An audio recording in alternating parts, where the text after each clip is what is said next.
Video को like, सबसे पहली बात लाइक करना है। लाइक करके ही आगे बढ़िए, क्योंकि एक लाइक से आपका कुछ जाता नहीं, लेकिन हमको ये पता चल जाता है कि आप हमारे कितने शुभचिंतक हैं, तो इस बात का पता चलता है। चलिए वीडियो को हम शुरू करते हैं। नमस्कार दोस्तों, यूपीपीएससी डेली न्यूज़ में आप सभी लोग का स्वागत है। तो जी हाँ दोस्तों, देखिए आज की जो है अपडेट है, हमें जैसे एग्ज़ाम डेट की सूचना मिली है कि भाई इतने तक संभावित लग रहा है। एक वो बोला गया कि आप बता सकते हैं, और दूसरी चीज़ ये है कि सिलेबस के विषय में डिस्कस कर लेंगे कि क्या सिलेबस। देखिए सिलेबस का मैंने आपको सबसे पहले प्रारूप बता दिया था, कैसे सिलेबस किसी चीज़ का बदलता है, क्या होता है, कार्मिक विभाग में जाता है, सब कुछ वहीं होता है। वहाँ से होने के बाद जो फाइल मिली है, वो फाइल अभी तक आई नहीं है। कहाँ? आयोग में नहीं, वहाँ जैसे मेन जो सचिवालय से ही चीज़ें यहाँ पे हैं जानकारी तौर पे, वो चीज़ें अभी दिखी नहीं है। लेकिन एक होता नहीं, इंटरनली आदमी थोड़ी जानकारी लेता है तो पता चलता है क्या परिवर्तन हुआ है, क्या सिलेबस हो सकता है।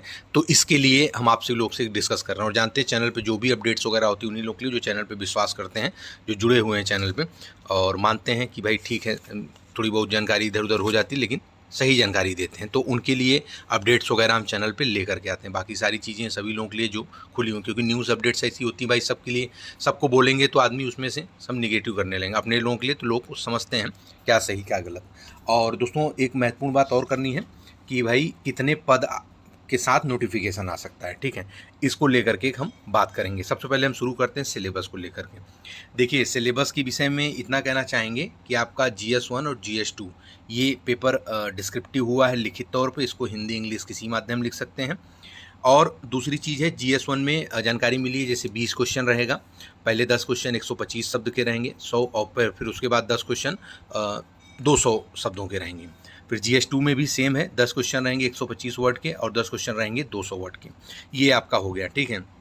और इसमें यूपी के प्रश्न रहेंगे। जैसे आप GS1 की अगर मैं बात करूँ, जैसे इतिहास, भूगोल, संविधान, यूपी के सभी जो पेपर हैं, यूपी की सारी चीज़ें। और उसके बाद सेकंड में जैसे विषयवार चीज़ें हो गई, जैसे साइंस, इकोनॉमिक, एथिक्स भी इसमें जोड़ने का विचार है, क्योंकि भाई आप तैयारी करके सेलेक्ट हो रहे हैं तो थोड़ा सा एथिक्स के विषय में जानना जरूरी है, एक इसको लेकर के। और दोनों में भाई यूपी की चीज़ें रहेंगी ही, आप इसको जान ही रहे हैं। तो उसके लिए आप 2018 से यूपी स्पेशल का कोई भी पेपर लेकर के आप रिवीजन करें। यूपी के जो प्रश्न रहे वहाँ पे जो है मानक प्रश्न जहाँ से आ सकते हैं वो वहाँ से आपको मिल जाएंगे। और आप ये जानकारी एक मैनुअली जानकारी के रूप में हम आपसे लोगों को बता रहे हैं। और सभी जो कि हिंदी हैं, आपको निबंध है वो आपको हिंदी में ही लिखना है। बाकी GS के लिए आप सभी लोग हिंदी इंग्लिश किसी में भी लिख सकते हैं। और हाँ, पहले 3 निबंध लिखने के लिए आता था, अब जानकारी मिली है कि 2 ही निबंध आएगा, और 150 नंबर के वो दोनों निबंध होने वाले हैं। और दोस्तों ये मुख्य परीक्षा के लिए था, लेकिन प्रीलिम्स में कोई बदलाव नहीं है। तो प्रीलिम्स के लिए आप जानते रहें, जैसे पढ़ रहे हैं वही पढ़ना है। जो प्रीवियस ईयर क्वेश्चन पढ़ रहे हैं यूपी PCS RO का मिला के वो पढ़िए, टेस्ट सीरीज जैसे लगा रहे हैं लगाइए, जहाँ से भी आपका GS तैयार करे हों, जो भी नोट्स बना हो, जैसे भी करके वो आप करते रहिए, ठीक है। यहाँ पे जो चीज़ें हुई हैं इसके विषय में जो जानकारी एक प्राप्त हो रही है, एक ये हम आपको जानकारी देना चाह रहे थे। और दोस्तों एक सबसे ज़रूरी बात, ये नोटिफिकेशन आपका अगस्त लास्ट, कहने का मतलब है 15 अगस्त के बाद की सारी जानकारी, लेकिन अगस्त के लास्ट समय में, जैसे PCS 2025 का रिजल्ट दे देते हैं उसके बाद ही मान लीजिए कि आपका ये नोटिफिकेशन तकरीबन 500 पदों के आसपास, 500 मान लीजिए, 500 तक के साथ में आपका ये नोटिफिकेशन आएगा, ठीक। लेकिन इसमें पद की संख्या और ज़्यादा है। हो सकता है अभी जो समय मैं बोल रहा हूँ इसमें बीच में और ऐड हो जाए तो उसमें नोटिफिकेशन आ जाए, लेकिन और रहेगा इसमें, जैसे 650 700 के आसपास तक में आपको देखने को मिलेगा। यानी इस वर्ष आपको हर कोई भी विभाग की वैकेंसी आ रही है उसमें पदों की संख्या बहुत ज़्यादा देखने को मिलेगी। यही मैं आपसे लोगों को बता रहा था, एक कॉल आ गया था, इंपॉर्टेंट था। अच्छा, दूसरी चीज़ ये है कि अगस्त लास्ट में इसकी वैकेंसी आने की पूरी संभावना है, ये बताया गया, इतने पद पे नोटिफिकेशन आने वाला है आप सभी लोगों का। अब हम लोग बात करते हैं ये एग्ज़ाम का संभावित डेट जो है, तारीख अब बताना उचित नहीं, लेकिन जो तारीख, क्योंकि उसमें भाई चीज़ें गड़बड़ हो जाती हैं, लेकिन मैं आपको एक महीने का जो बता रहा हूँ, जनवरी में आपका ये एग्ज़ाम होने की पूरी संभावना। जनवरी का जो दूसरा सप्ताह है, इसी के समय में उम्मीद है कि आपका एग्ज़ाम हो सकता है, ऐसी जानकारी मिल रही है। तो जनवरी में इसके प्रीलिम्स होने की पूरी जानकारी है।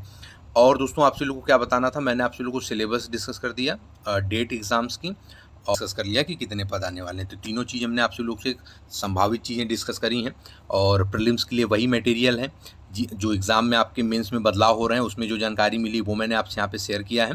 और निबंध के लिए आपसे लोगों को शेयर कर दिया है कि पहले 3 था, अब 2 होने के चांस हैं, 150 प्रश्न के ये हैं। और हिंदी में निबंध आप लिखेंगे, बाकी उसके बाद ये मैनुअली जानकारी है। 500 प्लस पे अगस्त लास्ट में आपका नोटिफिकेशन आने की संभावना है और जनवरी में इसकी एग्ज़ाम होने की संभावना है। ये जानकारी आपसे लोगों को दे रहे हैं। बाकी दोस्तों देखिए, समय है, कुछ चीज़ें बदलती रहती हैं क्योंकि बहुत लंबा समय होता है, आगे पीछे जाता है। लेकिन एक बात ये ध्यान रखें कि हम लोग जैसे इनसाइडर तौर पे काम कर रहे हैं आपसे लोगों के लिए, आपको काफ़ी इससे राहत मिलता होगा। बहुत सी चीज़ें आपको पहले से ही जानकारी के तौर पे हो गई, वरना आज का समय इतना ख़राब चल रहा है कि जब तक एग्ज़ाम डेट ना आ जाए, चीज़ें पता नहीं चलती, तब तक आदमी पढ़ता नहीं। और एग्ज़ाम डेट ऐसे समय में आता है कि आपके पास सिर्फ 1 महीना, 1.5 महीना, 2 महीना रहेगा, वरना तब तक आदमी रील ही देखता रहता है और घर का काम ही करता रहता है। तो इससे काफ़ी राहत हुआ है। आप माने चाहे ना माने, स्वीकारें चाहे ना स्वीकारें, लेकिन ये सत्य है। बाकी उम्मीद करते हैं हो सकता है आपको वीडियो अच्छा लगा हो तो अपने दोस्त यार से शेयर कर दें। हो सकता है हम कुछ फैक्ट बताना भूल गए, कुछ चीज़ें शेयर ना कर रहे हो, तो आप कमेंट बॉक्स में कमेंट कर दें, तो हम आपको रिप्लाई कर देंगे। तो धन्यवाद, नमस्कार, जय हिंद, जय भारत।